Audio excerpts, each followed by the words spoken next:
ಯಾರ್ದಾರ್ರಿ? ನಾವು ಸಣ್ಣ ಮೈದಂತ ಪೇಂಟಿಂಗ್ ಅಂಗಡಿ ಇರ್ತೀವಿ. ಹಾಂ, ಏನು ಗೊತ್ತಾಗೋತ್ರಿ. ಯಾವಾಗ ಆಗಿದ್ರಿ? ಎಷ್ಟು ಗಂಟೆಗೆ ಆಗಿದ್ರಮ್ಮ? ಸದ್ಯ ಒಂದು 10 ನಿಮಿಷ ಆಗೈತ್ರಿ ಸರ್. ನಿಮ್ಮ ಮೈದ್ರ ಹೆಸರೇನ್ರಿ? ನಾಗರಾಜ ಬಲಸೋಡೆ. ಹಾಂ ಹಾಂ, ಎಷ್ಟು ಜನ ಇರ್ಬೇಕು ಅಂತೀರಿ ಅಂದಾಜು? 30-35 ಆಗಿರ್ಬೇಕು.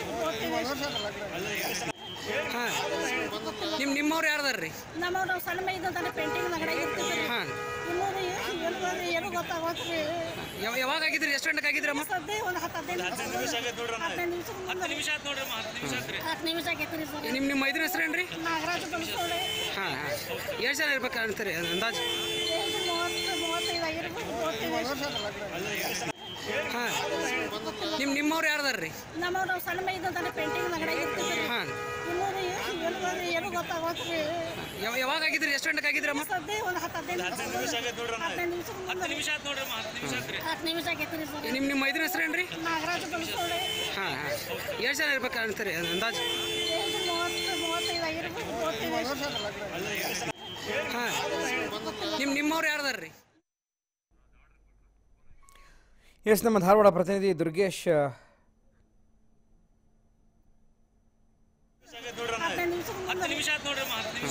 ನಿಮಿಷ ಆಗೈತ್ರಿ ಸರ್. ನಿಮ್ಮ ಮೈದ್ರ ಹೆಸರೇನ್ರಿ? ನಾಗರಾಜ ಬಲಸೋಡೆ. ಹಾಂ ಹಾಂ, ಎಷ್ಟು ಜನ ಇರ್ಬೇಕು ಅಂತೀರಿ ಅಂದಾಜು? 30-35 ಆಗಿರ್ಬೇಕು. ಹಾಂ, ನಿಮ್ಮವ್ರು ಯಾರ್ದಾರ್ರಿ? ನಾವು ಸಣ್ಣ ಮೈದಂತ ಪೇಂಟಿಂಗ್ ಅಂಗಡಿ ಇರ್ತೀವಿ. ಹಾಂ, ಏನು ಗೊತ್ತಾಗೋತ್ರಿ. ಯಾವಾಗ ಆಗಿದ್ರಿ? ಎಷ್ಟು ಗಂಟೆಗೆ ಆಗಿದ್ರಮ್ಮ? ಸದ್ಯ ಒಂದು 10 ನಿಮಿಷ ಆಗೈತ್ರಿ ಸರ್. ನಿಮ್ಮ ಮೈದ್ರ ಹೆಸರೇನ್ರಿ? ನಾಗರಾಜ ಬಲಸೋಡೆ. ಹಾಂ ಹಾಂ, ಎಷ್ಟು ಜನ ಇರ್ಬೇಕು ಅಂತೀರಿ ಅಂದಾಜು? 30-35 ಆಗಿರ್ಬೇಕು. ಹಾಂ, ನಿಮ್ಮವ್ರು ಯಾರ್ದಾರ್ರಿ? ನಾವು ಸಣ್ಣ ಮೈದಂತ ಪೇಂಟಿಂಗ್ ಅಂಗಡಿ ಇರ್ತೀವಿ. ಹಾಂ, ಏನು ಗೊತ್ತಾಗೋತ್ರಿ. ಯಾವಾಗ ಆಗಿದ್ರಿ? ಎಷ್ಟು ಗಂಟೆಗೆ ಆಗಿದ್ರಮ್ಮ? ಸದ್ಯ ಒಂದು 10 ನಿಮಿಷ ಆಗೈತ್ರಿ ಸರ್. ನಿಮ್ಮ ಮೈದ್ರ ಹೆಸರೇನ್ರಿ? ನಾಗರಾಜ ಬಲಸೋಡೆ. ಹಾಂ ಹಾಂ, ಎಷ್ಟು ಜನ ಇರ್ಬೇಕು ಅಂತೀರಿ ಅಂದಾಜು? 30-35 ಆಗಿರ್ಬೇಕು. ಹಾಂ, ನಿಮ್ಮವ್ರು ಯಾರ್ದಾರ್ರಿ? ನಾವು ಸಣ್ಣ ಮೈದಂತ ಪೇಂಟಿಂಗ್ ಅಂಗಡಿ ಇರ್ತೀವಿ. ಹಾಂ, ಏನು ಗೊತ್ತಾಗೋತ್ರಿ. ಯಾವಾಗ ಆಗಿದ್ರಿ? ಎಷ್ಟು ಗಂಟೆಗೆ ಆಗಿದ್ರಮ್ಮ? ಸದ್ಯ ಒಂದು 10 ನಿಮಿಷ ಆಗೈತ್ರಿ ಸರ್. ನಿಮ್ಮ ಮೈದ್ರ ಹೆಸರೇನ್ರಿ? ನಾಗರಾಜ ಬಲಸೋಡೆ. ಹಾಂ ಹಾಂ, ಎಷ್ಟು ಜನ ಇರ್ಬೇಕು ಅಂತೀರಿ ಅಂದಾಜು? 30-35 ಆಗಿರ್ಬೇಕು. ಟಿಫನ್ ಧಾರವಾಡ ಪ್ರತಿನಿಧಿ ದುರ್ಗೇಶ್ ನಾಯಕ್ ದೂರವಾಣಿ ಸಂಪರ್ಕದಲ್ಲಿದೆ. ದುರ್ಗೇಶ್, 15 ನಿಮಿಷಗಳ ಹಿಂದೆ ಒಂದು ದೊಡ್ಡ ದುರಂತ ನಡೆದಿದೆ ಧಾರವಾಡದಲ್ಲಿ. ಸೊ ಹೆಚ್ಚಿನ ಮಾಹಿತಿ ಏನಿದೆ? ಇದ್ದಕ್ಕಿದ್ದ ಹಾಗೆ ಕಟ್ಟಡ ಕುಸಿದು ಬೀಳೋದಕ್ಕೆ ಏನು ಕಾರಣ? ಮಾಹಿತಿ ಏನಾದರೂ ಲಭ್ಯ ಆಗಿದೆಯಾ ಅಂತ? ಗುರುಪ್ರಸಾದ್, ಏನು ಧಾರವಾಡದ ಹೊಸ ಬಸ್ ನಿಲ್ದಾಣ ಬಳಿರುವಂತಹ ಕುಮಾರೇಶ್ವರ ನಗರದ ಎಂಟ್ರಿ ಇರುವಂತಹ ಈ ಒಂದು ಕಟ್ಟಡ ಸಂಪೂರ್ಣವಾಗಿ ಕುಸಿದಿರುವಂತದ್ದು. ಕೇವಲ 15 ನಿಮಿಷದ ಹಿಂದೆ ಸಂಪೂರ್ಣವಾಗಿ ಏನು 4 ಮಾಡಿರುವಂತಹ ಈ ಒಂದು ಕಟ್ಟಡ ಸಂಪೂರ್ಣವಾಗಿ ಕುಸಿದಿರುವಂತದ್ದು. ಈ ಒಂದು ಕಟ್ಟಡದಡಿ ಸಾಕಷ್ಟು 100ಕ್ಕೂ ಹೆಚ್ಚು ಜನ ಸಿಕ್ಕಿಕೊಳ್ಳುವ ಸಾಧ್ಯತೆ ಇದೆ. ಯಾಕಂತಂದ್ರೆ ಈ ಒಂದು ಕಟ್ಟಡ ನಿರ್ಮಾಣದ ವೇಳೆ ಇದೀಗ ಸಾಕಷ್ಟು ಕೆಳಮಹಡಿಯಲ್ಲಿ ಅಂಗಡಿಗಳನ್ನ ತೆರೆದುಕೊಂಡಂತಹ ಒಂದು ಹೋಟೆಲ್ಗಳನ್ನ ತೆರೆದುಕೊಂಡಂತಹ ಔಷಧ ಮಳಿಗೆಗಳನ್ನು ತೆಗೆದುಕೊಂಡಂತಹ ಜನರು ಸಾಕಷ್ಟು ಸಂಪೂರ್ಣವಾಗಿ ಕುಸಿದಿರುವ ಹಿನ್ನೆಲೆಯಲ್ಲಿ ಆ ಒಂದು ಕಟ್ಟಡದಲ್ಲಿ ಸಿಲುಕಿರುವಂತಹ ಸಾಧ್ಯತೆ ಇದೆ. ಇನ್ನು ಈ ಒಂದು ಕಟ್ಟಡ ವಿನಯ್ ಕುಲಕರ್ಣಿ ಅವರ ಸಂಬಂಧಿಕ ಮತ್ತು ಅವರ ಮಾವ ಅಣ್ಣ ಹೇಳಲಾಗ್ತದೆ, ನಿಗದಿ ಅವರಿಗೆ ಸೇರಿದಂತಹ ಕಟ್ಟಡ ಅಂತ ಹೇಳಲಾಗ್ತಾ ಇದೆ. ಪ್ರಭಾವಿ ನಾಯಕ ಆಗಿರುವಂತಹ ಈ ಒಂದು ಸಚಿವರ ಮಾವರವರಿಗೆ ಸೇರಿದಂತಹ ಈ ಒಂದು ಕಟ್ಟಡ ಅಂತ ಹೇಳಲಾಗ್ತಾ ಇದೆ. ಈ ಒಂದು ಕಟ್ಟಡದಲ್ಲಿ ಸಾಕಷ್ಟು ಇದೀಗ 100ಕ್ಕೂ ಹೆಚ್ಚು ಜನರು ಸಿಕ್ಕಿಕೊಂಡಿರುವಂತದ್ದು. ಗುರುಪ್ರಸಾದ್, ಸಾಕಷ್ಟು ಜನರನ್ನ ರಕ್ಷಣೆ ಮಾಡುವಂತಹ ಒಂದು ಕೆಲಸ ಕೂಡ ಇಲ್ಲಿ ಸಾಕಷ್ಟು ಯಶಸ್ವಿ ನಡೀತಾ ಇದೆ. ಮತ್ತೆ ಅದರ ಜೊತೆಗೆ ಅಗ್ನಿಶಾಮಕ ದಳ ಪೊಲೀಸ್ ಸಿಬ್ಬಂದಿಗಳು ಕೂಡ ಸ್ಥಳದಲ್ಲಿ ಜಮಾಯಿಸಿದ್ದಾರೆ. ಗುರುಪ್ರಸಾದ್, ಓಕೆ. ಸೊ ಎಂಥ ಕಟ್ಟಡ? 5-6 ಫ್ಲೋರ್ ಕಟ್ಟಡ, ಮೇಲ್ಭಾಗದಲ್ಲಿ ಕಟ್ಟಡ ನಿರ್ಮಾಣ ಆಗ್ತಾ ಇತ್ತು ಅನ್ನುವಂಥದ್ದು. ಯಾಕೆಂದರೆ ಪ್ರತ್ಯಕ್ಷದರ್ಶಿ ಪುಷ್ಪಾನವರು ಮಾತನಾಡಿದ್ರು, ಗಾಬರಿ ಆಗಿದ್ರು ಸಾಕಷ್ಟು. ಅವರು ಪಕ್ಕದ ಬಿಲ್ಡಿಂಗಲ್ಲಿ ಕೆಲಸ ಮಾಡ್ತಾ ಇದ್ರಂತೆ. ಅಂದರೆ ಕೆಳಗಿನ ಭಾಗದಲ್ಲಿ ಅಂದರೆ 1-2 ಫ್ಲೋರ್ಗಳಿತ್ತು. ಸೊ ಅದೆಲ್ಲವೂ ಕೂಡ ಬಾಡಿಗೆಗೆ ನೀಡಿದ್ರು, ಆಗಲೇ ಅಂಗಡಿಗಳೆಲ್ಲ ಕೆಲಸ ನಿರ್ವಹಿಸ್ತಾ ಇದ್ರು ಅಂತ. ಸೊ ಅದ್ರ ಬಗ್ಗೆ ಏನಾದರೂ ಮಾಹಿತಿ ಇದೆಯಂತ? ಹೌದು ಪ್ರಸಾದ್, ಈಗಾಗಲೇ ಕಟ್ಟಡ ಮೇಲ್ಗಡೆ ಇನ್ನು ಕಾಮಗಾರಿ ಪ್ರಗತಿಯಲ್ಲಿತ್ತು. ಅದರ ನಡುವೆ ಕೂಡ ಇವರು ಕೆಳಗಿನ ಏನು ಕಟ್ಟಡವನ್ನ ಸಂಪೂರ್ಣವಾಗಿ ನಿರ್ಮಾಣ ಆಗಿದೆ ಅನ್ನೋ ಒಂದು ನಿಟ್ಟಿನಲ್ಲಿ ಒಂದು ಕೆಳಗಡೆ ಹೋಟೆಲ್ ಮತ್ತು ಏನು ಔಷಧಿ ಮಳಿಗೆ ಮತ್ತು ಹಾಗೂ ಕೆಲವು ಮೆಡಿಕಲ್ ಸ್ಟೋರ್ ಮತ್ತೆ ಒಂದು ಕಿರಾಣಿ ಅಂಗಡಿಗಳನ್ನ ತೆಗೆದುಕೊಂಡಿದ್ರು. ಈ ಒಂದು ಕಿರಾಣಿ ಅಂಗಡಿ, ಹೋಟೆಲ್ ಮತ್ತು ಔಷಧಿ ಅಂಗಡಿಗಳಲ್ಲಿ ಕೆಲಸ ಮಾಡ್ತಿರುವಂತಹ ದುರ್ಗೇಶ್, ಈಗ ಒಂದು ಬ್ರೇಕಿಂಗ್ ನ್ಯೂಸ್ ಬರ್ತಾ ಇದೆ. ಈ ಒಂದು ಕಟ್ಟಡ ಮಾಜಿ ಸಚಿವ ವಿನಯ್ ಕುಲಕರ್ಣಿ ಅವರಿಗೆ ಸಂಬಂಧಪಟ್ಟಿದ್ದು ಅಂತ, ನಿಜಾನ? ಸೊ ಈ ಬಗ್ಗೆ ಏನಾದರೂ ಮಾಹಿತಿ ಲಭ್ಯ ಆಗಿದೆಯಾ ಅಂತ? ಇವರು ವಿನಯ್ ಕುಲಕರ್ಣಿ ಅವರ ವಿನಯ್ ಕುಲಕರ್ಣಿ ಅವರ ಮಾವ, ದೂರದ ಸಂಬಂಧಿ ಮಾವ ಅಂತ ಕರೆಸಿಕೊಳ್ಳುವಂತಹ ನಿಗದಿ ಅವರಿಗೆ ಸೇರಿದ ಕಟ್ಟಡ ಅಂತ ಹೇಳಲಾಗ್ತಾ ಇದೆ ಗುರುಪ್ರಸಾದ್.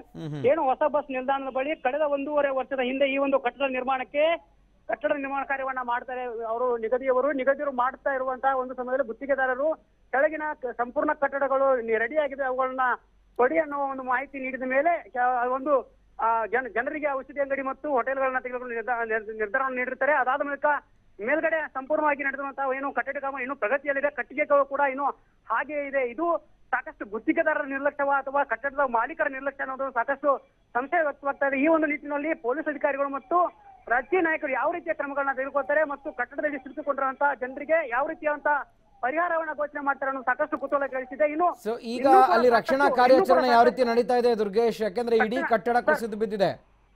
ಗುರುಪ್ರಸಾದ್, ಸಾಕಷ್ಟು ಸ್ಥಳದಲ್ಲಿ ಸಾಕಷ್ಟು ಸಾವಿರಾರು ಸಂಖ್ಯೆಯಲ್ಲಿ ಜನ ಸೇರಿದ್ದಾರೆ. ಜನರು ಕೂಡ ಒಂದು ಕಟ್ಟಿಗೆಗಳನ್ನ ತೆಗೆಯುವ ಮೂಲಕ ಏನು ಕಟ್ಟಡದ ಕಂಬಗಳಿವೆ ಮತ್ತು ಸಿಲಿಂಗ್ಗಳಿವೆ ಅವುಗಳನ್ನ ತೆಗೆಯುವ ಮೂಲಕ ಒಂದು ರಕ್ಷಣಾ ಕಾರ್ಯದಲ್ಲಿ ಮುಳುಗಿದ್ದಾರೆ. ಈಗಾಗಲೇ ಸಾಕಷ್ಟು ಕೆಲವೊಂದಿಷ್ಟು ಜನರನ್ನ ಧಾರವಾಡ ಜಿಲ್ಲಾಸ್ಪತ್ರೆಗೆ ಒಂದು ರವಾನೆ ಮಾಡುವಂತಹ ಕಾರ್ಯಗಳು ಕೂಡ ನಡೀತಾ ಇದೆ.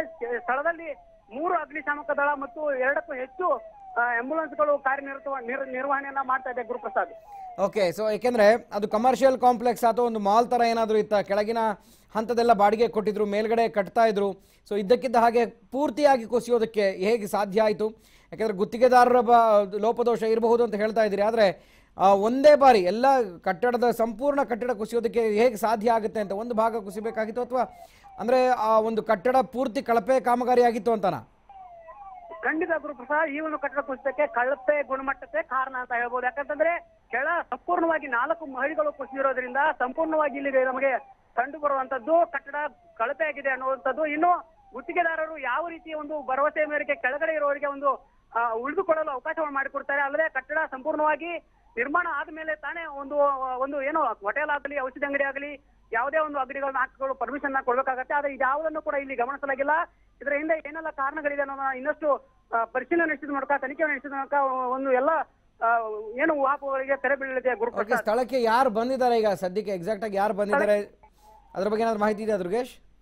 ಸ್ಥಳಕ್ಕೆ ಸಾಕಷ್ಟು ಈಗಾಗಲೇ ಒಂದು ಏನು ಪೊಲೀಸ್ ಇಲಾಖೆ ಅಧಿಕಾರಿಗಳು ಬಂದಿದ್ದಾರೆ. ಜಿಲ್ಲಾ ಉಸ್ತುವಾರಿ ಜಿಲ್ಲಾ ವರಿಷ್ಠಾಧಿಕಾರಿ SP ಜಿ ಸಂಗೀತ ಅವರು ಏನು ಕೂಡ ಕೆಲವು ಬರುತ್ತಾರೆ. ಇನ್ನು ಇದು ಉಪನಗರ ಠಾಣಾ ವ್ಯಾಪ್ತಿಯಲ್ಲಿ ಬರುವಂತಹ ಒಂದು ಘಟನೆ ಆಗಿರೋದ್ರಿಂದ ಉಪನಗರ ಠಾಣೆ ಮತ್ತು ಗ್ರಾಮೀಣ ಪೊಲೀಸ್ ಠಾಣಾ ವ್ಯಾಪ್ತಿಯ ಪೊಲೀಸರೆಲ್ಲ ಬಂದು ಸಾಕಷ್ಟು ಒಂದು ರಕ್ಷಣಾ ಕಾರ್ಯದಲ್ಲಿ ತೊಡಗಿದ್ದಾರೆ ಗುರುಪ್ರಸಾದ್.